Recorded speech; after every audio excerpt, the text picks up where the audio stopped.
Hello guys, today is September 19, Thursday.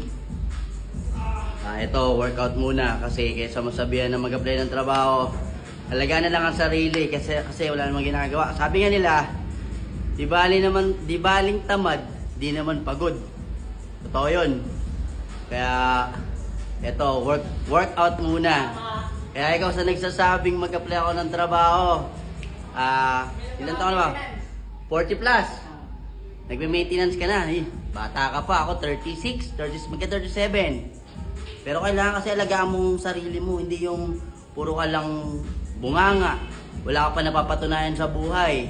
Ako kahit wala pa ako napapatunayan. Ewan ko kung may napatunayan sa ibang tao. Pero wala pa ako napapatunayan. Pero ikaw, umaasa ka lang sa nanay mo. Yun lang. Kasi kung wala ang nanay mo, wala ka. Okay?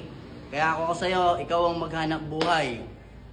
Galingan mo sa pagtatrabaho mo, o di ko alam kung ano man yung pinagkakakitaan mo ngayon, galingan mo sa buhay. Kasi isipin mo, bata ka pa, nagbe-maintenance ka na. Kaya, balikan kita mamaya.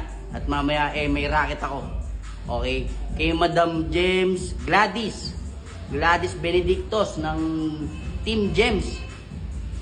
Sa may Barangay Longo, sila ang kasama ko at bigla ang book yun. Okay? Bigla siya nagpa-book, kagabi lang. Na kailangan daw niya ng service ko, kaya go ako, go lang ng go, blessing yan, okay? Kita kids, Team James, Ma'am Glads, thank you, balik ako kayo. Woo! Guys, tapos tayo mag-workout, uwi na tayo. May maliligo pa at may service pa ako.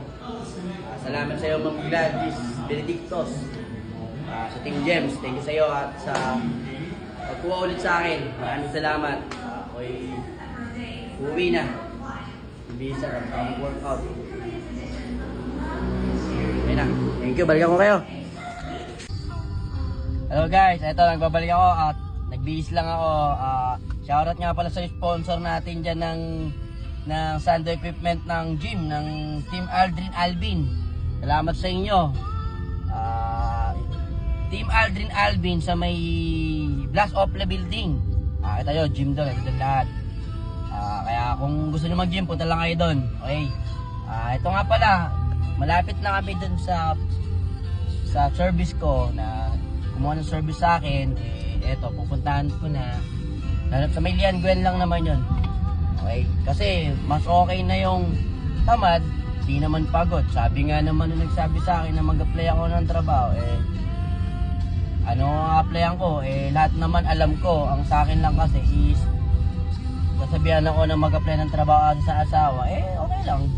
O at least nakasandal ako sa asawa ko, di ba? Yung tipong yan nagpapakain sa akin, lahat siya gumagastos, di ba? Kaya shoutout sa'yo, mag-maintenance ka na lang dyan. 40 plus, nagme-maintenance ayaw mo alagaan sarili mo, wawa ka naman. Sige, kita tayo guys.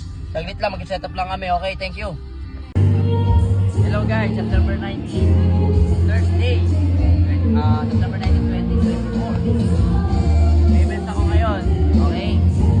So sa nagsasabing mag-apply ako, eto, di bali lang tamad, di naman pagod.